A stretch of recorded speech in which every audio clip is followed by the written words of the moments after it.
Hi everyone, Steve Gonzer, physical therapist and chief analyzer at RunSmartOnline.com, and I wanted to just kind of show you why we want to think about the foot as a lengthening contraction than a shortening contraction, because the way we pair our exercise to get stronger feet really is dependent on this running motion. So we're going to take a look at this slow motion video and just kind of look at the loading of the foot and ankle and then how to pair those exercises. You can find the full article at RunSmartOnline.com in the show notes down below. But let's just take a look at the right foot as it comes in contact with the ground. So you can see the foot is turned in. You can see the bottom of my shoe and how kind of gross that is. But the foot is turned out and it's coming in contact with the ground right here. Okay, so what's going to happen is as that foot contacts the ground, it's going to spin inwards. The shin is going to start rotating and everything up the chain. It goes from the foot all the way up into the hip and into the trunk.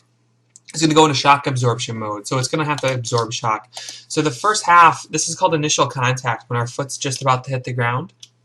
And then if we go back a little bit to here, that's mid-stance. Our foot's right underneath us. You can see how the shin came forward and how it has the knee's actually bending here, and it's giving us some shock absorption as the knee comes over the foot. And then we go towards the latter stage of the gait cycle, which is push-off, which is back here. The big toe bends, everything kind of shunts backwards, and we get propulsion and movement forward.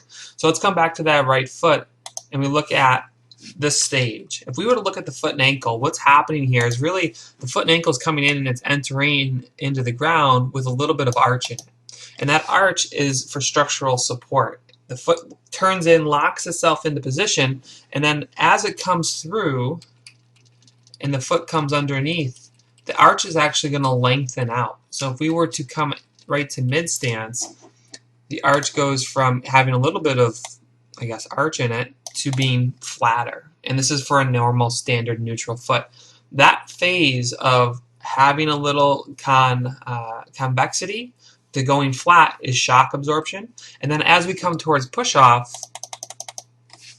the foot's going to progress behind, and actually that arch is restored as the foot turns in and unlocks itself to come up and to start distributing force. So if we come back towards push-off, if we were to look at the arch now, the arch is going to be raised up again, getting ready for push-off. So we go from this phase of short arch to long arch, and that's a lengthening contraction.